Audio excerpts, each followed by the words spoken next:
Okay, welcome everyone to another episode of Quarantine Chats, and welcome to my guest this morning, Miss Patti Flynn-Harris. Hi, Patti. How are you? I am good, Regis. How are you? I'm quite well. I'm quite well. It's good to have you on the show. You've been when we were emailing back and forth, you told me that you've been watching these, as a viewer, and now you're here on the big stage. And I wanted to say, first of all, thank you very much for inviting me. I particularly wanted to say right up front that I liked your last meeting, your last conversation with your friend, because first of all, you have your coronavirus haircut. I do not. But it's more with me, it's more the color. God only knows what the hairdresser is going to do, try and match it up after I finally see him. But with your hair, it wasn't your hair as much. It really was the beard and the mustache. Yeah, that was the big change. I had it for a few months there. I had it going pretty solidly, but it was just getting, I was getting tired of taking care of it during quarantine. I was like, why does this even matter anymore? I'm not leaving the house. Why should I make it all look? Who cares? Well, the other thing that was really neat though was with your topic of the Myers-Briggs personality test. It reminded me, because of so many things we've forgotten, the very last program that Sister Patricia held, March 16th, was that the Monday that we shut down? Something like that, yeah. Something like that. The last program she held was she had Mariette come up with her, and it was to be a two-part meeting. The first part was that night. We were going to get together again on the 30th. And so she gave an introduction as to what the Myers-Briggs was and our spiritual journey. Way. Yes. And then we were all supposed to go home and take the quiz online, the test online, and then get back together on the 30th, and she was going to help us interpret it. I'm not sure how anybody else did it, but I completely forgot about it because of the approval of everything else.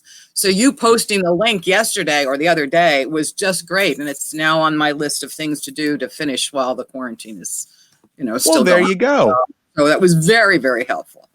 Oh, good. I'm glad to hear that. I think I enjoy those, specifically the Myers-Briggs and the Enneagram, because I think they, like you mentioned, they help us in our spiritual journey, not just our, it's cool to know about yourself, but it also, the better you know yourself, the better you're going to be able to relate to each other and relate to the Lord. And that's what we're all about. Yes, that's right.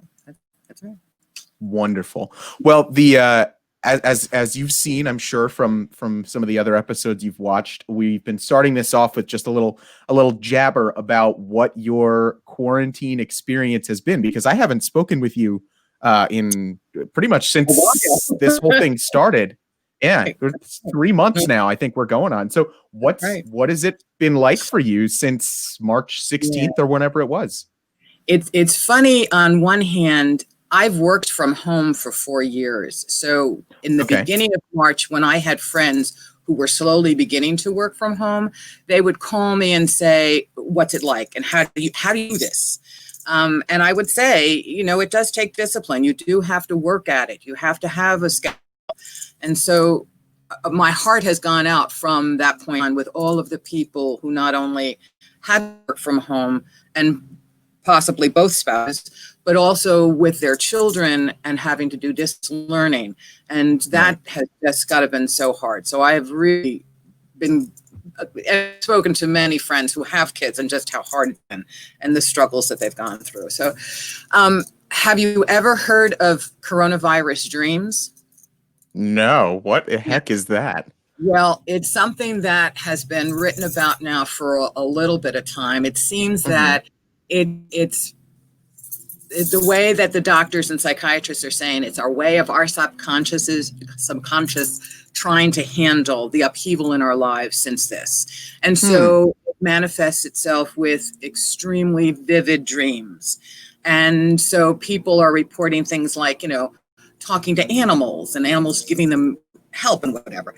And in my case, I won't have a lot of them, but I'm an early riser anyway. I have at 5 o'clock for years. Oh my gosh. I know. I had crazy schedules. So, but now I'm waking up sometimes at 2 and 3 in the morning and just trying to figure out why these people are in my dreams, and just, people from long ago, people who have gone, everything. And one of the things that I have done through this quarantine is I found a link online for online masses around the world. And when my rosary can't help me go back to sleep, I have grabbed the iPad, and I will tell you that if you want to see some really great masses in Ireland from 3 to 5 a.m. Okay. Wow. I've done mass in Abu Dhabi, in Australia, in New Zealand. Wow. And yeah, it's actually, that part of it actually has been really very neat. So any time of the, and then so cool. It is. And during the day, of course, there are masses throughout the United States that are having online masses at any time. And so sometimes it seems a little voyeuristic, but I will like come in and just go, what's that architecture like? Oh, what's their iconography? Oh, do they have stained glass windows? Let me take a look, not stay, but just like pop in and pop back out again. So yeah, that's a manifestation of having too time on your hands in quarantine, and we all have too much time on our hands. Yeah. So yeah, it's been strange. I miss a lot of the little things. I miss. I'm not a big shopper, so that's okay about the grocery store and the malls closed. That's okay.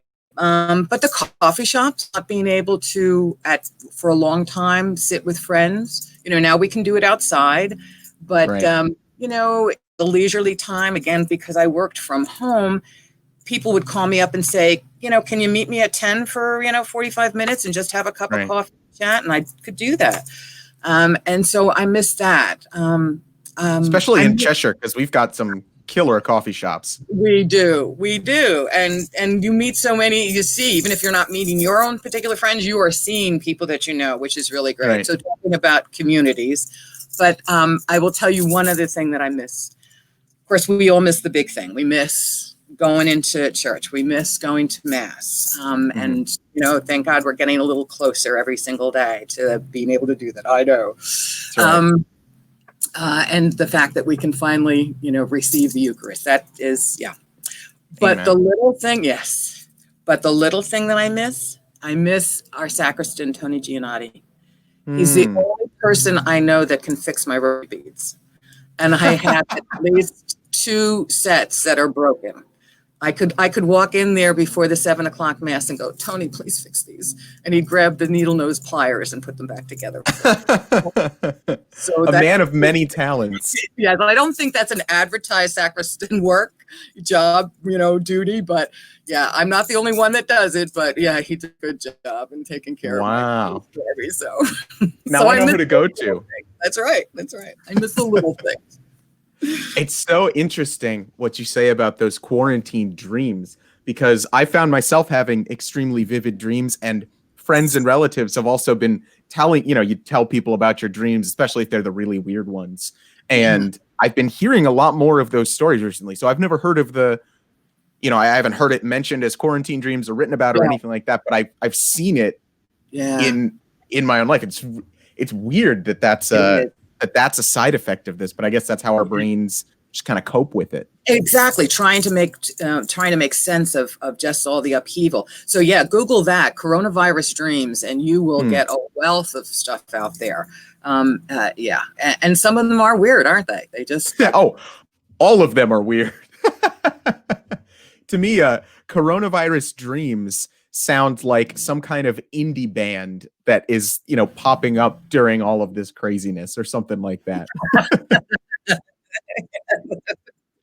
Yeah, well, oh my gosh. As an aftermath of this.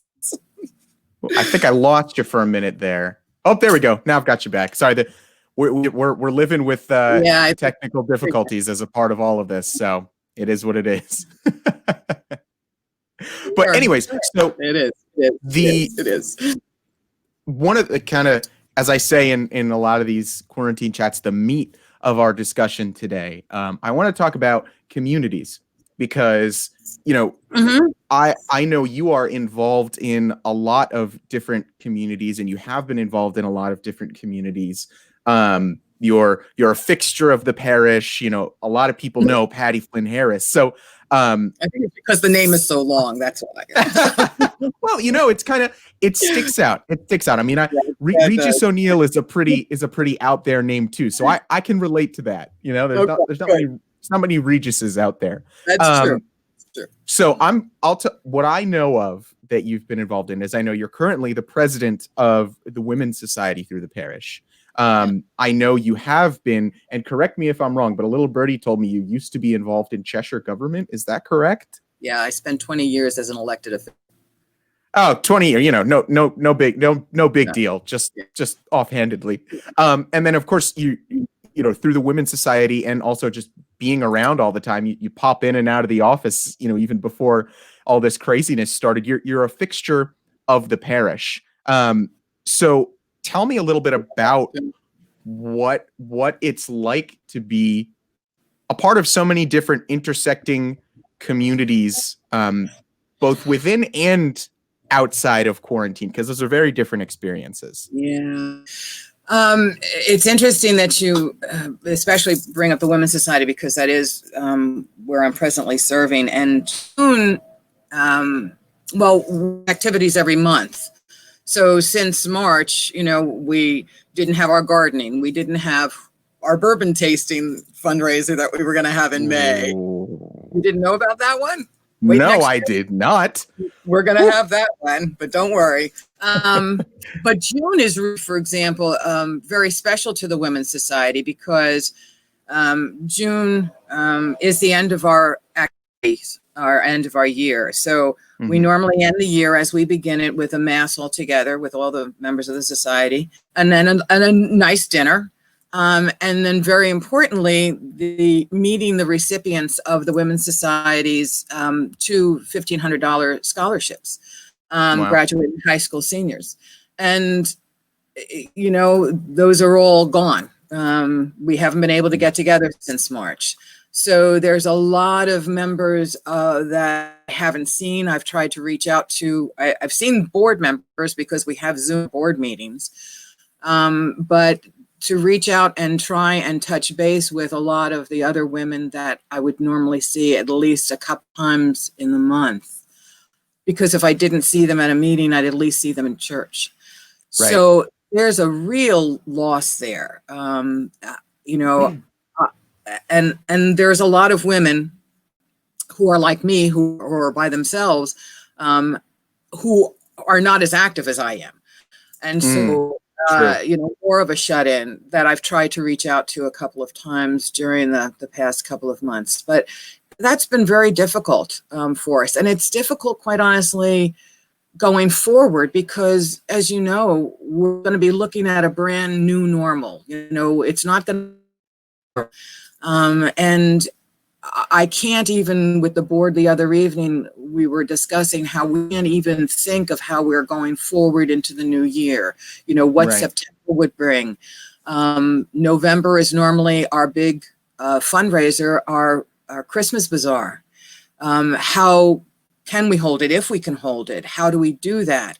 Until I think we have a vaccine, those kind of communities that we do, those kind of big activities are going to change. And I'm not quite sure how they're going to. So that in itself, not just now, but the way we were and how active we were and how we saw each other and did things together, to where we're at such a standstill and going forward in a crawl, I guess is the best way to think of it.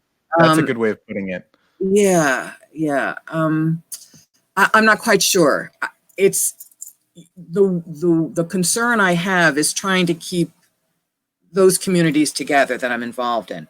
One of the smaller communities I've been involved with for the past year and a half is an offshoot of Sister Patricia's education group, where she does her Bible studies.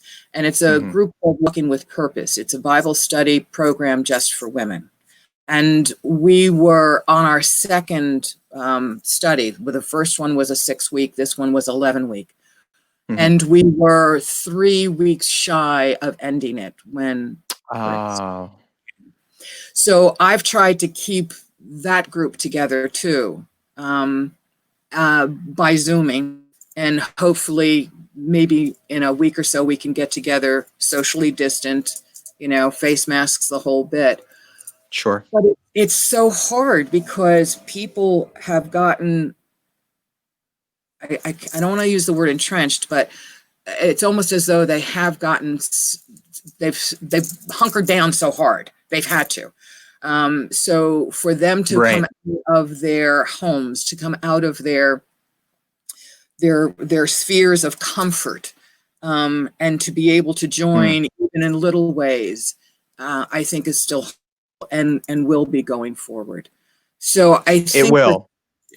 Go ahead. Yeah, I was just going to say it.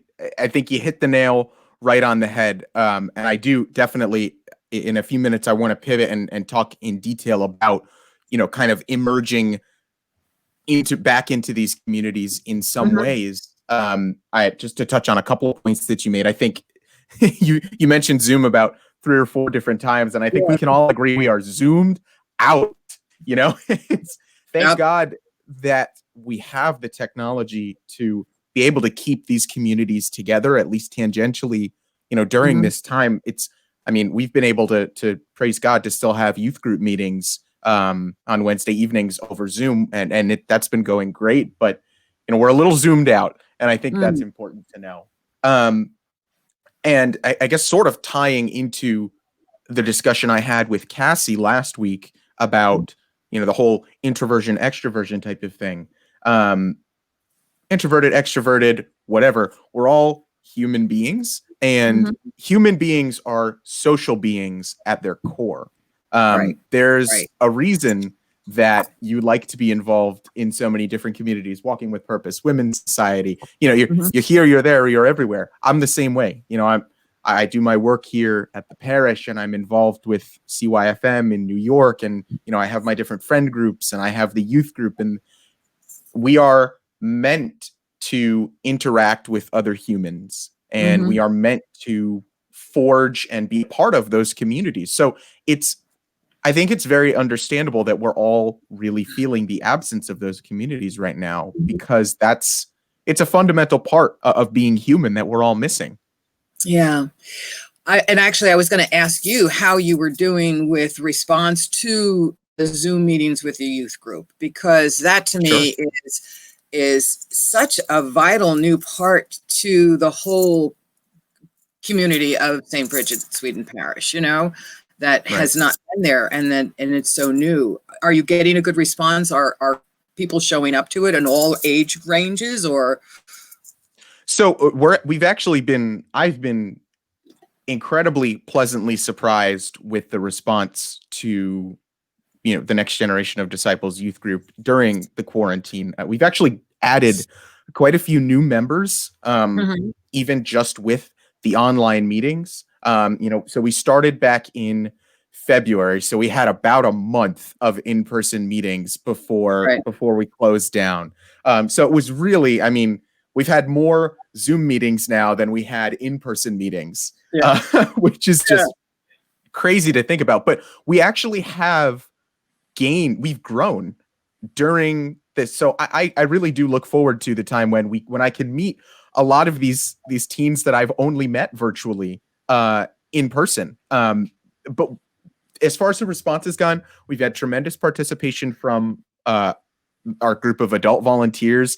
There's like a waiting list to volunteer for meetings. That's how much support we've had from the adults of the parish. So that is wonderful. And then there's been, especially over the past, month or so, there's really been, every meeting we've had a new person every meeting for the past month plus, I think, which is just great. And the people who are our veteran members, if you can call them that at this point, are coming back in addition to gaining new people. So I've been blown away by the fact that we've been able to grow during this time. And it's been, our meetings are normally a little bit longer when we're in person. So we've shortened them quite a bit for online, because I know that everybody is all zoomed out basically. But we've been having a good time. We've been playing. I found some games that you can play, through screen sharing on Zoom, that Yeah, sort of yeah. thing. And we're gonna have a movie night next week. So we've been making it work, and the response has been good. So God is working even during this craziness. Great. That's great. Two things real fast. I'll send you a link that my sister sent when we play bingo online. Okay. Because you go to this site and you put in the things that you want to be on the card, and it generates the cards that you all can go in and click and get a card. We did this. You did we it? did okay. this. We did. Good. I had there was a slideshow another youth minister sent me, and it had a bunch of memes on them, and it was, what's the name of this meme? And there was a bingo card with the names. It was a lot of fun. It is, but you can generate them yourself, and you can decide what's going to go on the card. So yeah, well, that's good to know though too about the participant. And I'm wondering whether it's because the age range that you are dealing with, they're so comfortable with the technology, they are so often in ways, because I think that's one of the things that has been a little difficult, as I said, is trying to get some of my communities together. I was just emailing Julia Atwood, our music director, this morning after I had thanked her for the wonderful concert last Sunday, Pentecost. And she has tried to Zoom the choir a couple of times, and she had written back to me and said, I need some other ideas. How do we do it, or how should we do it? And I wrote back and I said, I was disappointed last time that we didn't get a lot of people to come on Zoom. And I'm wondering whether or not part of it is the age, and part of it is totally zoomed out by the time you're in the evening, Right. So that is hard. It is hard I'm finding it hard to make sure that those communities stay together. Some of the other groups that I have been involved with I'm no longer on the town or on any commission. I'm glad not right now. Not with the budget stuff that they're going through. I don't want to deal with that. I can't even imagine. Yeah, really. Even the people that I talked to, they find it difficult as much as it's vital that they're doing this because of the work that they're doing to be on these meetings. We all are just getting, hunkered. So going back to what I said before of finding a way of crawling out of these holes that we're in, whether the hole is our house, our yard, the sphere. I think it's going to be interesting to see how many people are comfortable coming back initially, even to our daily masses, right? Because again, people may not feel comfortable. Sure. I think it's absolutely wonderful the work that the pastor and Father Romans and Father Federico have done right to keep us all together. And I'm excited, especially for your group, that they are going to do the evening mass. I think that's vital too for your group, and absolutely keeping the youth involved, because it's a time frame that's as people start to go back to more and more. That's really, I think, more available for young adults. So yeah, what they've done to try to keep us all together during this time period has just been phenomenal. My brother, who lives out in Las Vegas, and is very active in his parish and has been on the committee to reopen their parish. And I have spoken many times, and when I've told him about things like just the conversations on Saturday afternoon, he's like, I don't understand why more aren't doing that, just to have those casual conversations, We're ahead of the curve. We're 100% ahead of the curve in first of all, how quickly the parish and specifically our priests got on board with the idea of, all right, we just need to start putting things out online because people are hungry for it. They recognize that, I think, quicker than most parishes. And also just the variety of the different things that they've had. I mean, I think everyone I've spoken to has said the casual conversations that you mentioned are, a huge hit. They love just kind of, I think it's important for us to recognize that priests are people too, and Mm-hmm. being able to, kind of converse with them and see them in a different light than we might normally. Yes. I think that's incredibly beneficial both for our priests because, they get to hang out in the living room and chat with Yes. some parishioners, but also for us to get to know our parish priests on, a personal level. But even aside from that, there's been such a variety with the 1 p.m. streams every day. There's been masses, there's been adorations, there's been discussions about saints, there's been, all different kinds of programming. And you don't have to go watch any of it, but it's there if you need it. Right. And that was my big fear going into this, in terms of, one of the most important communities that we're all a part of are our churches, and the church, the Catholic Church. And I was afraid that if parishes didn't kind of get on the ball and recognize, all right, we need to go digital and we need to do it now during this wacko time, I was afraid of people thinking that the church had abandoned them during this time. I mean, certainly I would never think that would actually happen, but I worried that people might think that. But I would be very surprised if anyone from St. Bridget felt that way, because of how on the ball our priests have been. Just they got on it quick and they've been doing it well. And with the bulletin, the fact that we have all of the activities for the kids, the recipes we all know we talk about. But as I mentioned before, when I do this, when I do my drop-in to churches around the United States or wherever, just to see what's going on, it's amazing to me to have seen how many churches are doing live streaming. And I'm not sure if they just did it starting this way or because of this or whatever. But again, technologically, the fact that we are so far ahead in the way that we do it, I had the fact that you will go to many of these very modern and churches only have the one camera that's static. They have no flexibility to be able to have them different angles, or to see, as we do, the choir loft. And so I'm really impressed with that too. We've been ahead of the curve in some ways, but that really is the core of what we were saying that you wanted to say. And that is, this is to many of us, the most important community in our lives. And the fact that we have not been able to be together. This is the best way to try. And they've done a good job of trying to keep us together and feeling like we still are a community.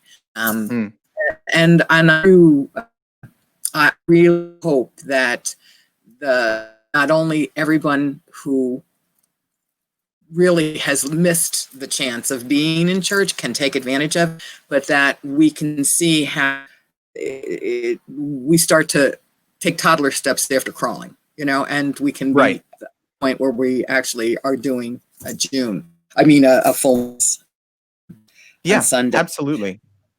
That's sorry, go ahead. I'm cutting you off. No. I cut you off. It's funny. I heard there is like the slightest of delays because of all the lovely technological issues that we're all dealing with. So it's like, that's the fun of Zoom and online conversations. You have to time you're speaking, but then your timing is all wrong. So you have to untime and then retime. And anyways, all I was going to say was let's segue then into the next part of, we spoke about it very briefly earlier, but things are starting to open back up bit by bit. And, it's not necessarily going to be a steady climb. There might be, dips back down and then dips back up. And then we might, it's not going to be just a flat surface that we walk across. But talk to me a little bit about how you think we can begin to go back to these communities in two specific aspects. The first is how to respect those who feel differently than us, because like you mentioned, there are going to be people who, even if things are open, don't necessarily feel safe going out again just yet. So that's one aspect. And the other aspect is I want to hear about how you're planning on approaching the opening of daily masses at our parish specifically. So two aspects that I want to get your take on. Okay. So another thing that you can Google if you haven't seen this is that there have been articles written about people who have been able to come through from COVID-19, from hospitalizations, who have then felt shunned by people that they know. That saying, you know, I'm a survivor, I did this, I was only on a ventilator, if I was on a ventilator, whatever, but I hospitalized, and people don't want to come near them at all. And really? Yeah, because we don't understand this virus. We don't understand everything about it yet. Right. And there are enough experts out there, epidemiologists and virologists, who are saying that we could, against spike, we could be at something in the fall, you know, which is why you have major universities around the nation saying that they're going to start in August and close down at Thanksgiving to not have the students come back. Because again, the fear is that during the winter, we're going to have another election. Right. Start crawling. I mean, we're going to crawl, we're going to toddle. We'll probably try to take, and then we'll probably fall back down again, you know? But after we fall back down again, we get up again. That's right. Oh, there we go. Get some tub thumping. That's right. I thought that was a good lead-in. Yeah, it was. So, yeah, I think that's what's going to be very difficult for all of us, because it's the knowledge that we don't have. Once you have knowledge, once we understand, I think we can handle it. But we are still at that point where we don't understand this. I mean, look at the number of people that don't want to wear masks or don't believe that social distancing is important. And maybe they're from areas where they have not seen the numbers as we have in the Northeast and the Northwest, and the West, actually, the real Northwest. They got hit hard. So maybe they don't understand that we have seen it harder than they have. Yeah, I'm prepared that we're going to be falling down a couple of times. That's why I mentioned earlier with the Women's Society and some of the other organizations, even them, well, I'll take the Women's Society. We don't know what to do. We don't know. I mean, when we start to open and have meetings, look at all the organizations that we have, Regis, in the parish. Absolutely. You know, there was a reason the office staff has to keep under as extensive as it is for the meeting space. How do we all juggle all of our requirements together to do the planning and the things that we do that are all benefit of the parish, you know? Right. So that's going to be really difficult. I can see us having some snags with that, and having to go slow. Yeah. For daily mass, I go as often as I can. I actually go normally 3 days a week during mass, 7 o'clock mass. I'm happy that I am one of the 4 volunteers on Monday morning for the 7 o'clock. So if you come in, I'll be there to with my mask on to take your temperature or help you to your seat and help sanitize. I was so excited that I was able to get on the list right away to be able to be there.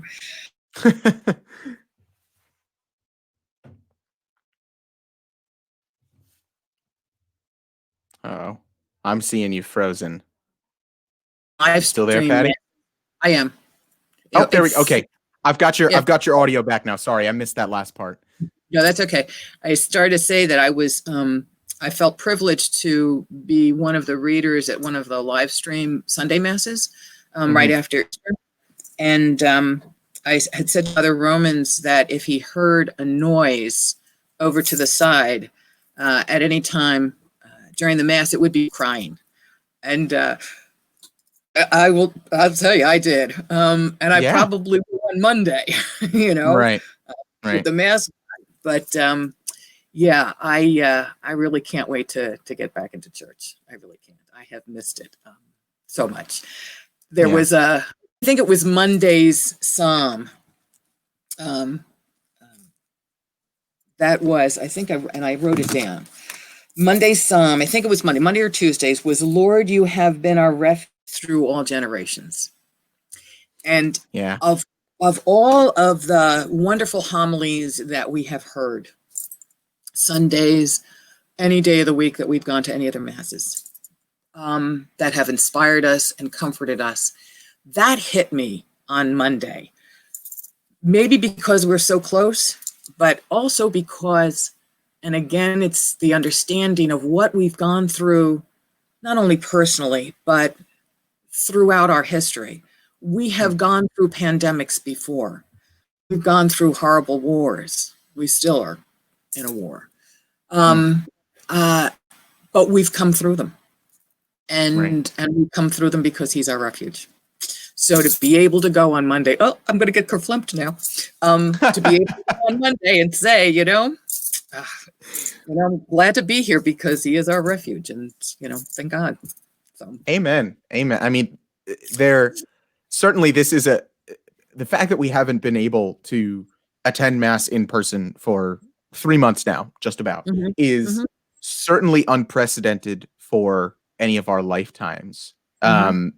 And this is something I pray that we remember when the next time that mass is open and you just don't want to get out of bed on a Sunday morning or something like that. And we think, I pray that when that happens, we think about the pain of not being able to go during this time, and that we get reminded of how much of a blessing the mass is. But we also have to remember, I mean, there were times in the very early church where to be a Christian, to attend mass, was a death sentence.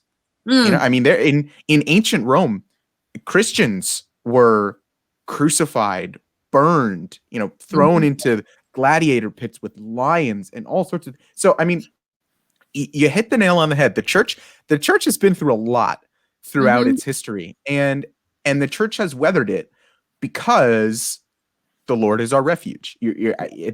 There's no better way to put it than that. It's almost like Scripture knows what it's talking about. It's just, we've been through so much, and we will get through this. And we have been, I mean, you've seen the way the church, the universal church, not even just our church, but you've been watching masses all over the world. The way the church has adapted to this it's given me a lot of hope, I have to say, which is a weird thing to be feeling right now, but that's where I'm at. Well, I'm going to say two things. In the very beginning, if you had asked me how I was going to tell you, I thought of this morning, that I feel like the cat in the poster, hang on, But your comment, wonderful. Your column the one, Jesus Wept, was just beautiful. But the one before that, where you speak of exactly that you hope that this will create in all of us the desire, and understand that now when we have it, and speaking of, as we have, going slowly, there could be a time when Sunday Mass comes in and then gets taken away from us again. It could. It very, very much could, what happens. But that I hope it does too. I hope that people are not complacent and say, I watch Cardinal Dolan on Sunday from St. Patrick's, and this is just as good, and I watch, St. B's and at 11 o'clock and see, and, fine, I'm comfortable. It's very easy to turn it on and really just watch and not participate. I think it was Agent that wrote one day on a Facebook page about how she said she thought the neighbors probably thought there was something strange going on in the living room, because the kids would be standing up and then they would be kneeling and then they would be standing up because they're following the Mass. And right. I live by myself, so nobody can see me do that. That's fine. In my living room. but I think some people could get very complacent and just say, "Oh, it's on," and this is fine, and not come back to the church. And we need to be there. We need to see each other, even if we can't shake each other's hands and blow kisses. And I'm a hugger, so that's going to be hard for me when I start seeing people. But ditto. We need to be, we need to be there. We need to see each other, and we need to be in front of our Lord in the tabernacle and say, "We are here."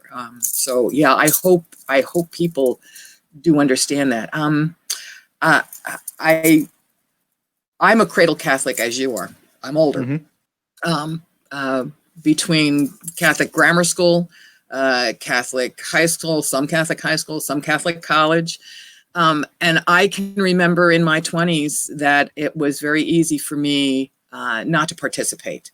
You start a new life, you start your job, you're on your own for the first time, you have new friends, and so it's very easy to fall into that, not being there, not showing up on Sundays. And again, that's one of the reasons why I think your group is so vital, to keep involved, to keep the youth involved, to keep the young adults involved, and to make sure that they know that they're loved and cared about, and they need to be together. And that's one way. I'm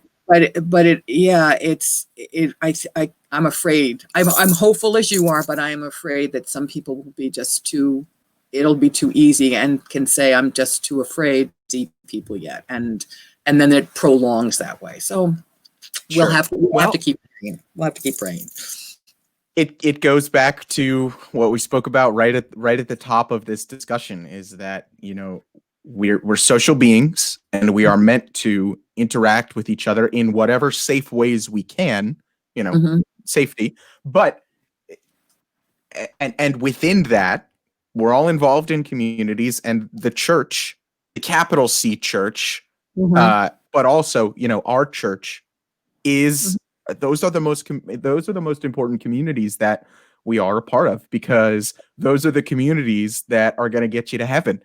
And, it's, we need to renew our, mm-hmm. our membership in those communities by interacting with them, by being around people in those communities, and by visiting the Lord in his house and receiving the Holy Eucharist. So I am excited, hopeful, scared, all of the above about, specifically Mass starting to open back up. But I think in terms of the communal, social, and group worship aspect of it, I think it's, we should be very, very thankful. And I think, I think it'll be a very strong spiritual experience for us when we are able to go back to Mass, whether weekday or on Sunday. So we're coming right up at the edge of our time here, Patti. But if you have any short,